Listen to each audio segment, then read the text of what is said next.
Halo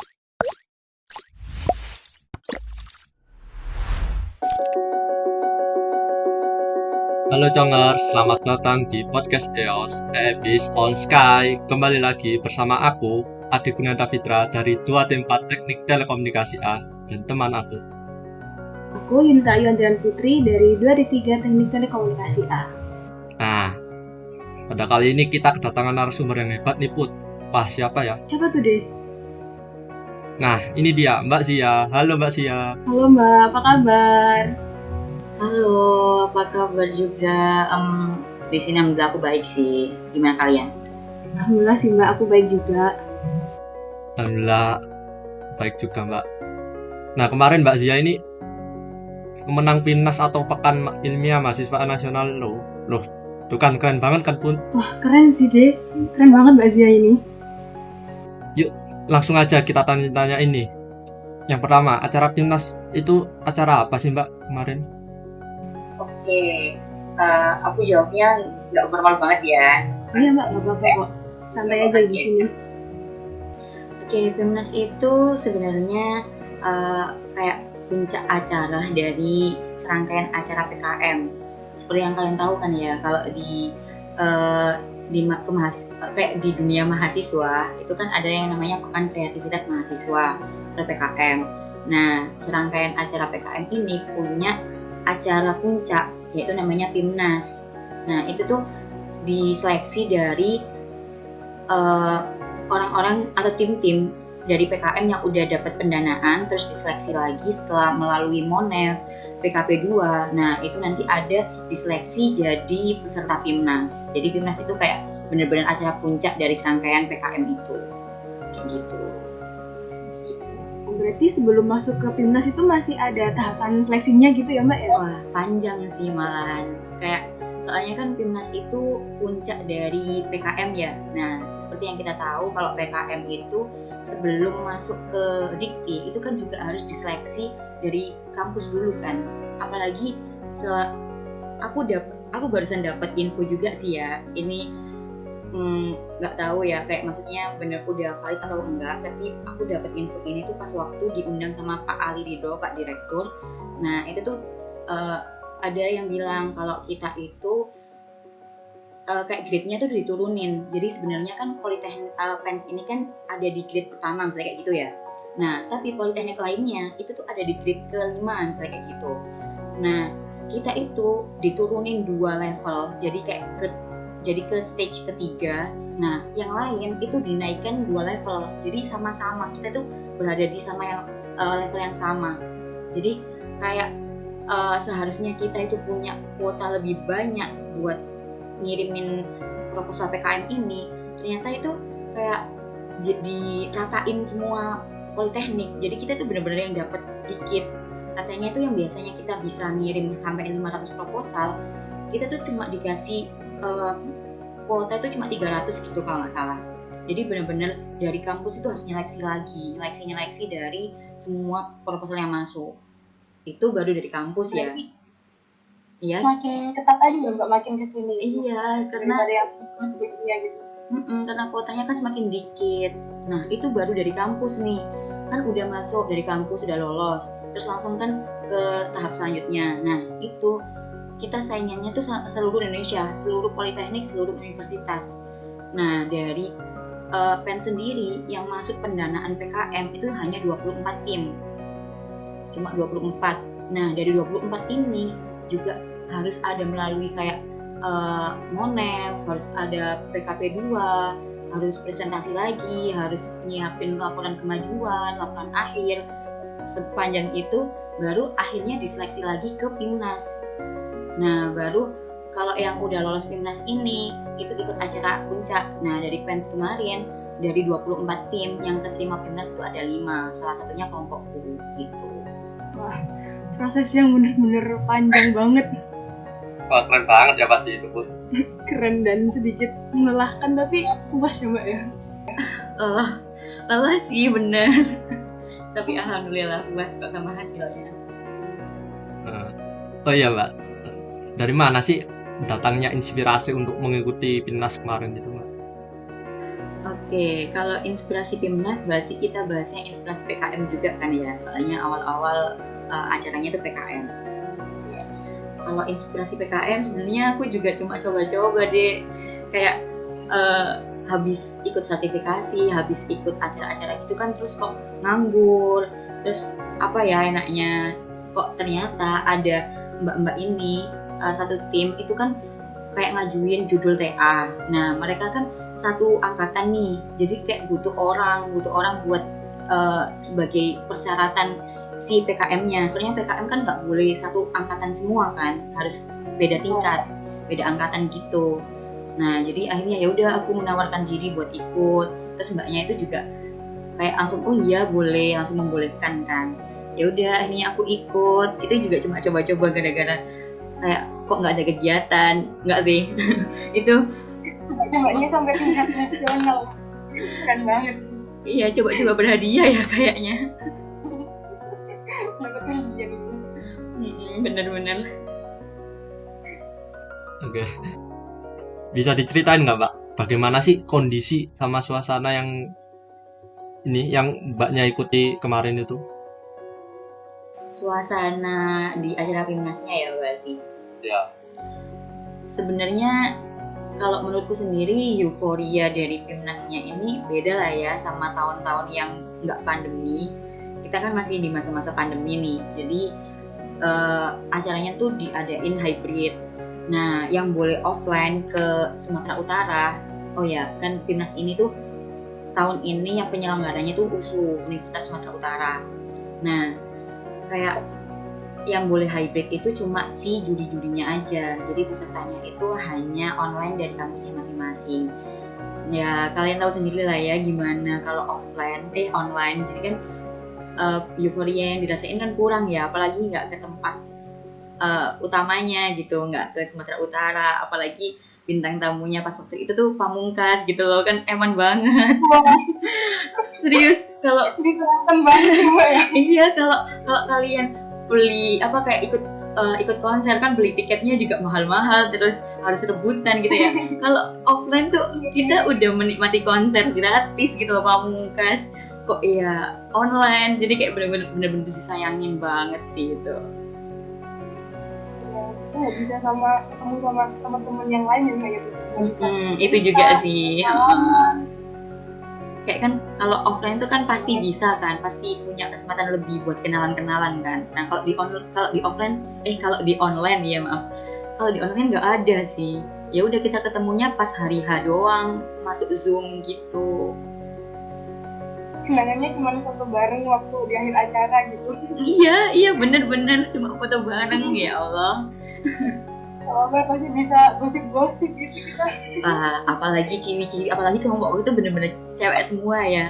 Pas kita di kampus aja wis rumpi sendiri, gimana kalau kita offline gitu. Bayanginnya kalau offline pasti seru banget gitu. Banget sih. Kayak momen sekali seumur gitu. Iya bener, kayak kan ini juga kamu kan nggak mungkin ulang kuliah 2 kali kan, kecuali ya mau lanjutin S2 kayak gitu-gitu kan. Kalau emang nggak dimanfaatin acara-acara kayak gini tuh, kamu kayak kurang ada kenangan gitu nggak sih? Jadi kayak bener-bener disayangin banget. Kayak terlalu garing gitu kalau cuma kuliah doang. Iya. Kayak kalau kalian angkatan berapa nih? 20? Ya angkatan 20. Berarti kalian nggak menangin apa sih namanya kayak gitu. Masih yang ke kampus kan belum ya? Belum pernah sama sekali ke kampus. Sayang banget sih, nggak ada kenangan-kenangan unik gitu ya. Sangat disayangkan, udah nggak sabar banget pengen lihat gimana bentuknya kampus, gimana kantin.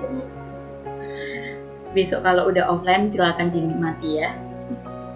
Semoga diberi kesempatan buat offline bareng. Amin. Oh ya deh Mbak, denger-denger nih Mbak Zia berhasil pulang buat bawa emas nih. Gimana Mbak perasaannya? Pasti bangga banget sih. Iya alhamdulillah ya, coba-coba berhadiahnya keren banget sih. Allah ngasih hadiahnya itu nggak main-main gitu ya. Benar-benar dikasih medali emas di presentasi. Jadi kan sebenarnya Pimnas itu ada 2 bagian nih, ada 2 topik gitulah, poster sama presentasi. Dan alhamdulillah kelompokku itu dapat emasnya itu di bagian presentasi. Nah itu tuh bener-bener pas hari hanya itu aku lagi ikutan PGTV Friends Go to Village kayak pengabdian gitu di acaranya BEM. Kayak daerah situ tuh bener-bener nggak ada sinyal sama sekali, jadi kayak bener-bener harus struggle megang HP terus nyari ke tempat yang ada sinyal, kayak bener-bener struggle itu buat ikut pengumuman PIMNAS, dan kok alhamdulillah ya terbayarkan begitu ya. Buat dapetin emas sendiri nih, Mbak Zia ada faktor pendukungnya nggak Mbak? Kalau faktor pendukung ya yang utama pasti doa-doa dari orang tua, dosen kayak gitu kan ya. Nah selain usaha-usaha dari tim-tim para timku sendiri itu juga sebenarnya yang paling dominasi itu dosen pembimbingku sendiri sih. Kalau kalian kenal Bu Ida, nah beliau itu dosen pembimbing PKM RE ku sama mbak-mbak itu.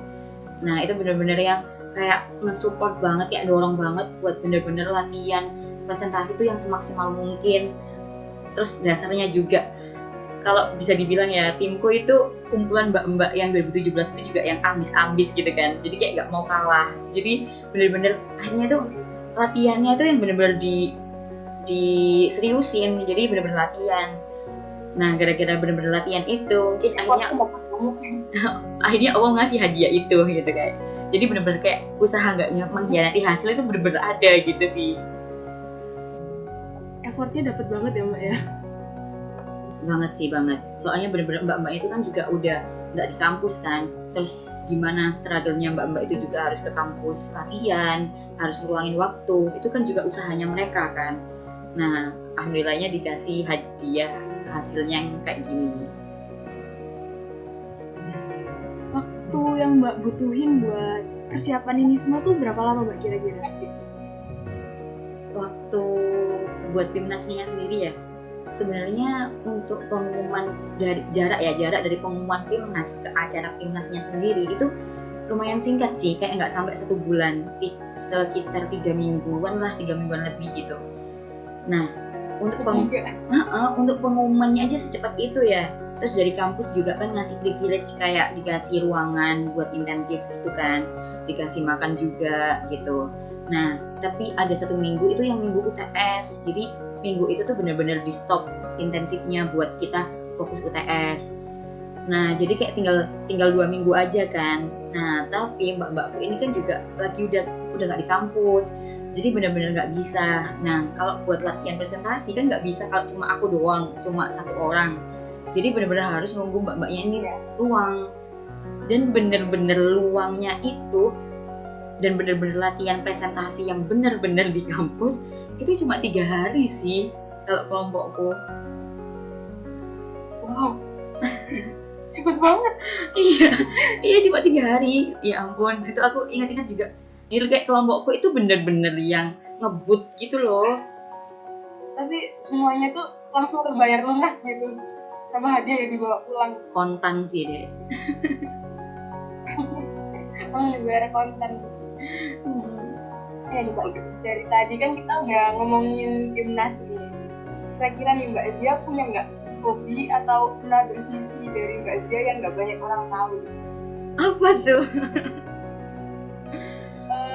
Suka apa gitu misalnya, hobi apa gitu yang nggak banyak orang tahu nih. Oke, kan kebanyakan ya orang-orang taunya aku itu anak yang bisa dibilang ambis, terus kayak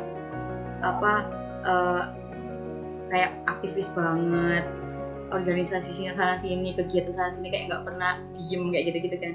Padahal aslinya aku tuh mageran, mendingan milih di kamar tidur drakoran. Kayak anak-anak tuh malah nggak tahu aku drakoran deh tiap hari ini aja. Sebelum acara ini sambil aku siap-siap aku juga drakor loh. Kayak kebanyakan kayak nggak expect gitu. Zi, masa sih kamu masih ada waktu buat drakor? Lah aku tiap malam sampai nggak tidur itu drakoran, kayak fangirlan. Kayak aku kan juga EXO-L sama ARMY kan, jadi kayak bener-bener apa sih Zi, beneran tak kamu itu kayak gitu. Kayak bener-bener semua itu nggak expect kalau aku tuh K-popers gitu. kita satu kaum Mbak. Oke, mantap, aku punya temen. Tapi keren sih Mbak masih bisa nyematin waktu buat PKM, buat kuliah, buat fingerling. Itu nggak semua orang bisa sih. Itu bentuk healing ini sih. Mbak, ada tipsnya gitu nggak sih Mbak buat bagi waktu gitu? Apa ya dia Karena kalau aku pribadi gitu, kalau udah kuliah gitu ada berapa yang belum ditamatin pasti nggak bisa fokus untuk Oke gitu ya. Kebanyakan temenku juga gitu sih. Kalau nggak dibegadangin gitu nggak puas ya. Cuma kalau begadang dia nggak bisa bangun. Oke, kalau tips sendiri tuh sebenarnya nggak tahu ya. Soalnya aku udah pernah bagi tips ini ke temanku yang juga sama K-popers, tapi dia tuh bilang, masa sih bisa, aku nggak bisa gitu kan. Nah sebenarnya tuh kayak aku tuh punya timing sendiri, kayak self reward lah. Kalau aku lihat drakor itu aku harus udah ngelakuin apa gitu. Jadi misal nih aku harus udah nyelesain lapres ini, terus baru aku bisa ngasih diriku waktu atau kayak reward nonton drakor selama sejam. Terus ya udah nanti habis udah sejam aku harus balik lagi, harus kerjain lagi apa yang belum selesai. Terus nanti aku juga harus ngasih aku self reward lagi, kayak oh ya udah nanti dikasih lagi setengah jam atau beberapa menit, atau aku juga punya waktu istirahat sendiri. Kayak misalnya kalau benar-benar hari itu aku mau istirahat, ya udah aku istirahat. Aku udah nggak mau yang benar-benar memforsir diri aku gitu deh. Jadi kayak benar-benar kalau mau istirahat ya udah nggak apa-apa. Misalnya seharian itu mau malas-malasan oke nggak apa-apa, tapi harus diganti besoknya itu benar-benar produktif gitu sih kalau aku. Wah, patut ditiru nih. Oke, mungkin ini pertanyaan terakhir ya Mbak. Mungkin ada pesan gitu Mbak untuk mahasiswa yang lainnya supaya bisa menjadi seperti Mbak Zia. Aduh, pertanyaan apa ini, seperti aku gimana? Ya Allah, aku ngerasa masih kelemahan apa ini. Kan kemarin dapat juara gitu, kita sangat Ya, motivasi. Oke, sebenarnya kalau motivasi aku nggak bisa bilang motivasi ya, soalnya aku ngerasa motivasi buat diriku aja sendiri itu kurang. Kayak aku masih sering males, sering mager, sering nunda pekerjaan. Kayak aku cuma mau ngomong ke kalian semua kalau itu tuh wajar. Kalau kalian mau males, kalau kalian mau santai-santai atau mau istirahat sejenak itu wajar. Kalian udah capek buat kuliah, apalagi kondisinya sekarang online, itu nggak apa-apa. Kalian mau self reward, mau makan enak atau mau jalan-jalan dulu itu nggak apa-apa. Pokoknya harus diingat kalian punya tanggung jawab sendiri jadi mahasiswa ini. Kalian punya tugas-tugas, kalian punya acara-acara yang harus kalian selesaiin. Itu kalau bisa diselesaiin dulu, baru nih kalian mau ngasih self reward apapun untuk diri kalian tuh boleh-boleh aja gitu. Jadi benar-benar kalian harus bisa kayak apa sih, naruh porsinya masing-masing gitu loh. Kalau kalian emang mau santai-santai habis ini, kalian harus tahu apa yang apa yang sepadan dengan santai-santainya kalian itu. Jadi kalian harus udah ngasih penyelesaian apa deh di kehidupan kalian itu. Ya maksudnya kayak lapres, atau kalian udah nyelesain pelatihan atau nyelesain project-project kayak gitu. Jadi kalian bisa santai-santai. Gitu sih kalau dari aku. Oke. Terima kasih untuk Mbak Zia yang udah menyempatkan hadir dalam podcast EOS ini. Semoga sharing-sharing ilmu dan pengalaman tadi itu bisa disampaikan sama teman-teman yang lainnya dan dapat berguna bagi yang lainnya gitu. Amin. Khususnya mahasiswa PEN itu sendiri. Nah, dan sekian podcast episode On Sky ini. Sampai jumpa di episode selanjutnya. Terima kasih Mbak Zia. Terima kasih.